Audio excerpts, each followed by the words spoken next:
My sister-in-law is going to give a speech in French. She hasn't been brought up in the same kind of educated environment as us, so please be patient with her." Upon hearing this, the room buzzed with anticipation. All eyes turned to the groom, who was visibly flustered. I switched on the mic, hoping to put him at ease. "Congratulations on your marriage. Now, without further ado, let me proceed with my speech."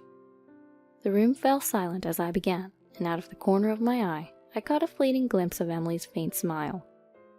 Then I began my speech in fluent French. Every now and then I glanced over at the couple. Emily's frozen smile seemed somewhat out of place. "Why, how—" While working in the fields, I spotted fresh rabbit tracks in the cornfield next door for the first time this year. I paused my work to take in my surroundings and locked eyes with a rabbit and its baby. The mommy rabbit was feeding on grass with its tiny baby, a sight that was truly heartwarming. Oh, how cute. It's that time of year already, isn't it? My name is Sarah, and I'm currently 30 years old. Right now, I'm planting corn in a carefully prepared field. This farming work is monotonous and often makes me lose track of time. Before I knew it, it was already evening, so I decided to stretch a little on the spot and call it a day. As I was brushing the dirt off my clothes with my hand, it caught the eye of a familiar farmer who was also getting ready to head home. We exchanged friendly nods. The neighborhood farmers have always been kind, and they taught me patiently even when I was a 16-year-old who knew nothing about farming. I chose not to go to high school and have been living off a mix of farming and part-time jobs. This way of life started when my parents were killed in an accident when I was still in middle school, leaving behind me and my younger brother Jason. Jason and I were taken in by our maternal grandparents, who treated us with more kindness than anyone else, despite our childhood inability to fully understand what was going on. Thanks to them, we were able to quickly recover our smiles without falling into despair. However, our grandmother was frail and often sick. She acted strong in front of Jason and I, but our grandfather, who was supporting her while working, was brave but visibly worn out. Given that we had just moved in, our lives were certainly stretched to the limit. At that time, our grandmother was taking care of our house chores and us to the best of her ability. But her health was uncertain, and we didn't know if she would need to be hospitalized long-term. I saw how she tried to act cheerful around us, but I would hear her cough at night and our grandfather leaving for work before we woke up. Seeing Jason's innocent face sleeping peacefully next to me, I made up my mind not to pursue high school, but instead to work. At first, I started delivering newspapers, but because I wanted Jason to go to high school, I took on another part-time job in farming. It was tough at first, but Jason was able to attend high school and focus on his studies. Later, he was accepted to Harvard University. The day I attended his college orientation as his guardian, I was filled with tears of relief seeing his growth. And Jason was able to secure a job at an international company. He often said, "I can't thank you enough, sis." But all I wished for was our family to be healthy and happy. And now, several years have passed since then. Our grandfather retired and decided to prioritize supporting our grandmother at home. Perhaps our grandmother's health stabilized, being comforted by the constant presence of our grandfather, and now she lives a peaceful life. Today after work, I was supposed to visit my grandparents' house. Jason, who often travels for work and moves around, rarely gets a chance to see our grandparents, so I make sure to visit them regularly. After cleaning off the dirt, I got in my car and headed to my grandparents' house. As I drove, it got progressively darker, and by the time I arrived, it was completely dark. I parked the car and opened the slightly old door. "I'm home." "Welcome back, Sarah. Hey, Sarah's here." Then I could hear quiet footsteps from the back. "Sarah, you look well. You haven't had dinner yet, right? It's ready. Why don't you join us?" "It's been a while, you two." "Sure, I'm hungry." When I said that, both of them welcomed me with a smile. I've been away from this house for many years now, but the comfort of my childhood home is something special. As I sat eating dinner with my grandparents, catching up and making small talk, the phone rang. Who could it be at this hour? "Should I get it?" "No, it's fine, Sarah. Just sit down and eat your dinner," said my grandmother as she answered the phone. "Hello? Oh, it's been a while, hasn't it? I'm fine. How about you?" "Oh, really? Congratulations. That's great. Oh, wait. Let me get Grandpa on the phone now." I knew immediately from my grandmother's tone that it was Jason on the other end of the line. The phone was passed to my grandfather, who also seemed to enjoy the conversation. Sarah, you should also talk to him. It's okay, I can talk to Jason anytime. Oh, is that so? But... Oh, I'm doing well. Let you talk to her now.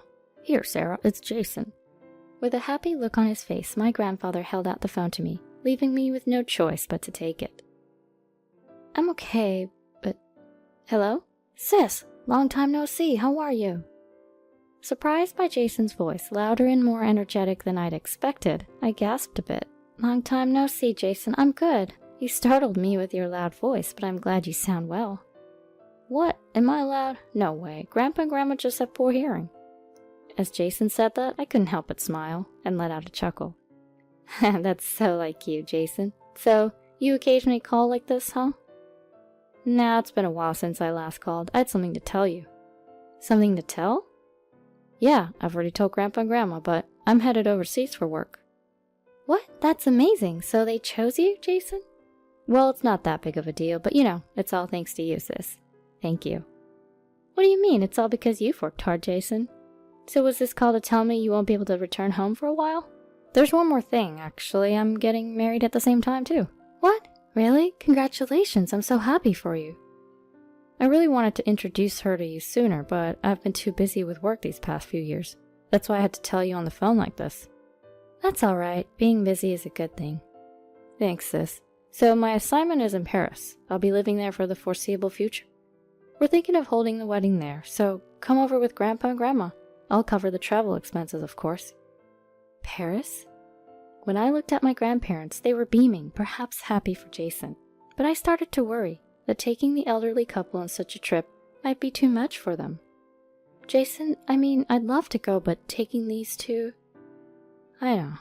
It would be bad if something happened. I wanted them there for the special moment. Oh, then I'll come over before the wedding. When's your next day off, sis? Me? I have tomorrow off, but after that... Got it. Then I'll bring her over tomorrow. Let Grandpa and Grandma know. What? Wait, that's pretty short notice. Wait, did you have some plans, sis? Not really, but mental preparation? You don't need that. She's a really nice girl. I'm sure you'll like her. Oh, I gotta get back to work, so can you tell him? Bye. Wait, hold on. The call ended abruptly, and I reluctantly hung up. I see. Are Jason getting married? That's wonderful. That's right. He used to be so small. I'm so happy for him. Oh, Sarah, is the call over? What did Jason say? About that. He's bringing his fiancée over tomorrow. Tomorrow?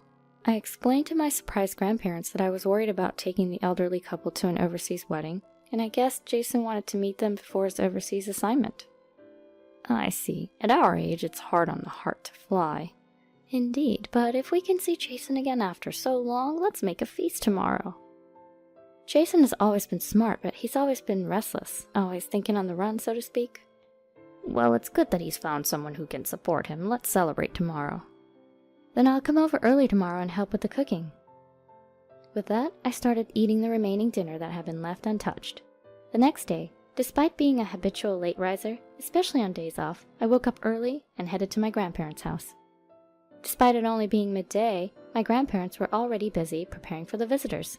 Seeing their eagerness, I felt my nervousness melting away. As evening arrived, the sound of the sliding door opening echoed through the house. I'm home!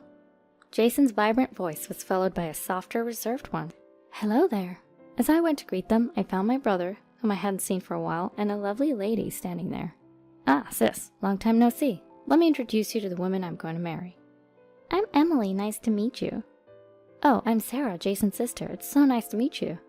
Emily and I shook hands, welcoming the couple into the house. Emily greeted our grandparents as well. She laughed often, was very outgoing, and quickly became friendly with our grandparents. As we sat around the dinner table, Emily suddenly asked me a question. So, sister-in-law, you're a fan of lemon on your shrimp? Huh? Oh yes, I always have been. Really? Me too. This is the first time I've met someone else who likes it the same way. I'm so happy. Emily's cheerful conversation made her easy to talk to, and we chatted and laughed together. However, I couldn't help but notice Emily's gaze on me when I was talking with others or had to leave my seat for the restroom. I brushed it off, thinking it was perhaps poor eyesight, or maybe it's just the way she looked at people. Today wasn't the day to worry about it, as we were here to celebrate Jason's upcoming marriage. The conversation shifted to Jason's future overseas assignment. From there, I learned that Emily had lived in Paris during her junior high school years. That should make adjusting to life there and any culture shocks easier, right? I asked. Yes, indeed. The city might look a bit different now, but I think I can manage living in Paris. Plus, I'm really happy to have the wedding in my second hometown. All of this, including my overseas assignment and meeting Emily, I owe to you, sis. It's all because you encouraged me to go to school back then. I can't thank you enough. His gratitude made me humble, but Jason kept thanking me throughout the day. Stop, come on. Like I always tell you, it's all because you worked hard, Jason. But sis, I wouldn't be who I am today if you hadn't done everything for me. Oh, I remember now. I'd like to ask you to give a speech at the wedding. Me? Well, it is your important day. If you want me to, I'll do it. Really? That's great. Looking forward to it. Don't set the bar too high. Even at that moment, I felt Emily's gaze on me. However, the dinner went smoothly and I breathed a sigh of relief. Time flew by, and before I knew it, it was the day of Jason's wedding. From the day I was asked, I had been rehearsing a carefully crafted speech for Jason's big day. As I headed to the venue, I mentally read through the speech, preparing to deliver my brother's once-in-a-lifetime speech. When we arrived at the ceremony venue, I decided to check on Jason first, heading towards the groom's waiting room. As I opened the door to the room, I was surprised to see Jason still in his everyday clothes. Oh, big sis, thanks for coming. Was it hot outside? Yeah, I was taken aback by the heat, but I'm fine. More importantly, you haven't dressed up yet. I was looking forward to seeing you in a tuxedo. You're too eager. We still have plenty of time. As we chat for a bit, I heard the door open. Turning around, I saw Emily, the bride, standing there. I tried to greet her, but she cut me off, a knowing look in her eyes. You made it here all by yourself, sister-in-law. I heard you didn't go to high school, so I was worried about you. Her loud, inappropriate comment leaves me taken aback in the quiet waiting room. Huh? Jason steps in front of me, confronting Emily. Hey, what the heck? Stop it. Emily, facing the furious Jason, whimpers. I was just expressing my concern. Why are you blaming me? I watched this unfold, and promptly stepped between Jason and Emily. Don't get mad, Jason. I'm fine. Today is an important day, right? If you say so, sis. Jason relents, and the situation settles down. Emily, on the verge of tears over the smallest thing, strikes me as someone who always needs to be the center of attention. Throughout Jason's dating history, some of his girlfriends have been jealous of the bond between us siblings. With that experience, I kept my composure, watching Jason comfort Emily until she stopped crying. And so, planning to leave early and find my seat to rehearse my speech, I started to step away. But then Emily, who had been crying just moments before, flashed a smile at me.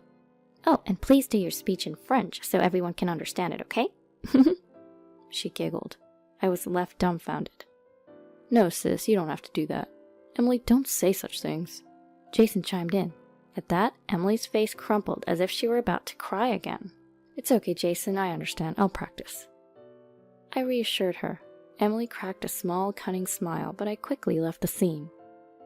The wedding began, and seeing Jason getting showered with blessings, looking so content, made me genuinely happy. The wedding continued, and before I knew it, it was my turn to speak. Standing nervously before the mic, I was about to start my speech when a voice echoed from a different mic. My sister-in-law is going to give a speech in French. She hasn't been brought up in the same kind of educated environment as us, so please be patient with her. Upon hearing this, the room buzzed with anticipation. All eyes turned to the groom, who was visibly flustered. I switched on the mic, hoping to put him at ease. Congratulations on your marriage. Now, without further ado, let me proceed with my speech. The room fell silent as I began, and out of the corner of my eye, I caught a fleeting glimpse of Emily's faint smile. Then I began my speech in fluent French.